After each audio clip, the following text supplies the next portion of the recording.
Hi, my name is James Johnson, and you're watching Cooking with Jimmy. Now today, I'm going to show all of you guys out there how to make a fine cheesecake for that special little someone you have in mind for yourself. Now, every guy knows that a way to a woman's heart is through diamonds, money, and candies. Wrong. It's actually through your cooking. If you're a good cook, women will fall in love with you faster than you can even say, wow. So tonight, I'm going to show you, all of you guys out there, how to make an excellent cheesecake to win that special heart. Alright, so first thing we're going to do to make a successful cheesecake is to make sure we have all of our ingredients and everything else ready. So, right here in front of me I have all of our ingredients. I've got eggs, I've got our crust, I've got all of our ingredients that we're going to need to put into it, and of course the most important part, I have our cream cheese. Now, I recommend using this kind because I find it has a lot more flavor and also 1/3 less fat. Now, those are our ingredients. Now we come over here to our oven. Now to make a successful cheesecake, you want to make sure that you have it on 350 degrees. And if you really want to make it special, what you do beforehand, down here I have a glass pan of water. What that's going to do, that's going to create steam, and it'll come up to the cheesecake and help cook it. Now a lot of people think that it's going to ruin the cheesecake, but it makes it a lot more fluffy and a lot more flavorful. So, first thing we have to do is we have to make our bottom crust. Now you can go out to any store and buy one of those little crummy little crusts that aren't any good. What I do, I make my own because it adds a little bit more something. So, what I'm going to do, I have my food processor here. So what I'm going to do now is I'm going to take my crusts, which I chose snickerdoodles because I find these are very yummy, and I'm just going to add as much as I think is going to be needed for my crust. Don't be afraid to use this a lot because this is going to be for the bottom, so you need as many as you can get. There we go. Now, we have our crust here. So what we're going to do first, we're going to go ahead, snap that on tight. Now, a lot of people just going to start running this and just leave it. You don't want to do that because you don't want it so fine that it's not going to be able to hold anything.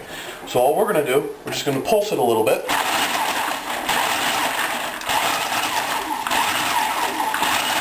Just to get it broken up a little bit.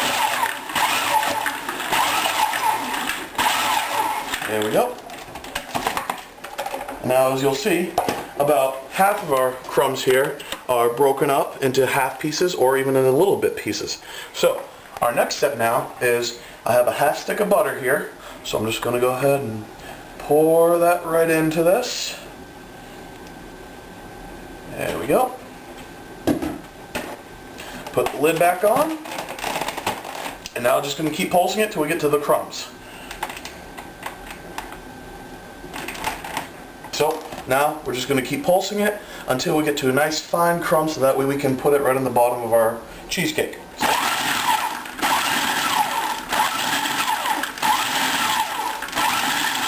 And again, you don't want to have it constantly keep going so that way you can control just how good and fine crumb you have.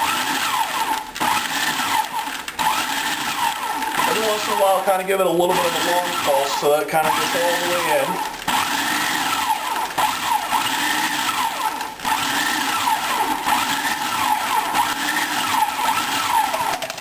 There we go. So now we have our fine crust, right? Just like that. So now what we do, we take our centerpiece out to make it easier. We come on over here to my pre-readied cheesecake thing. Now, a lot of people just butter the inside of it to try and get it sticky. What I do, I put some wax paper down, parchment paper, so that I don't have to pre-butter it. And the cheesecake holder is a very nice style, so I have this little latch, so when I'm done, pop it open, bottom comes out, easy as pie, which will come later.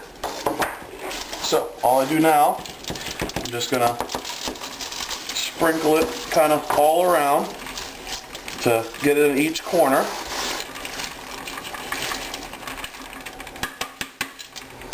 Now, just kind of mix it all around. And then, now don't afraid to get your hands dirty doing this part, because you want a nice crust that's going to hold up this cheesecake. So you're just going to kind of go around it, kind of pressing each part down, trying to get a nice equal layer all around. Now it's okay if some parts are higher than the rest, or if you have some crumbs that are still not all the way processed, because that'll actually help the base of it to stick together. So, get it all the way around. Again, don't be afraid to get your hands dirty. And there we go.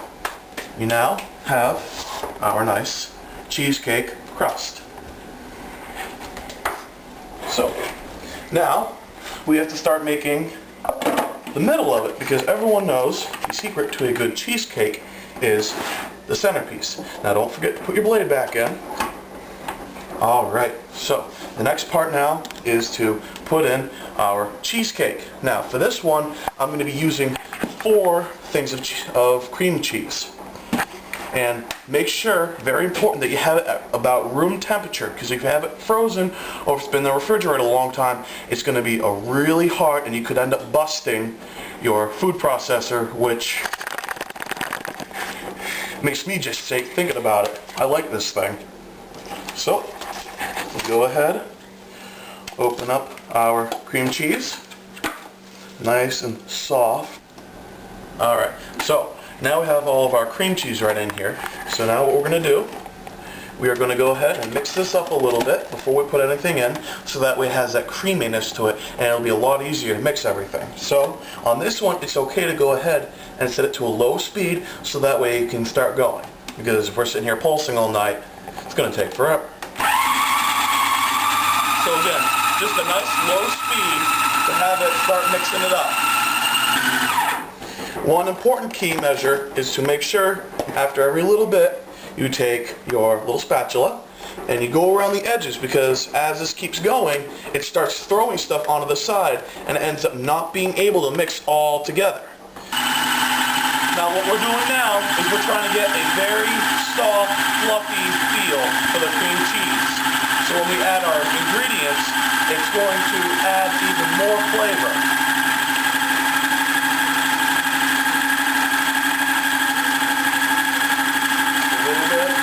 Again, some chunks are going around, so we're bring it up just a little bit.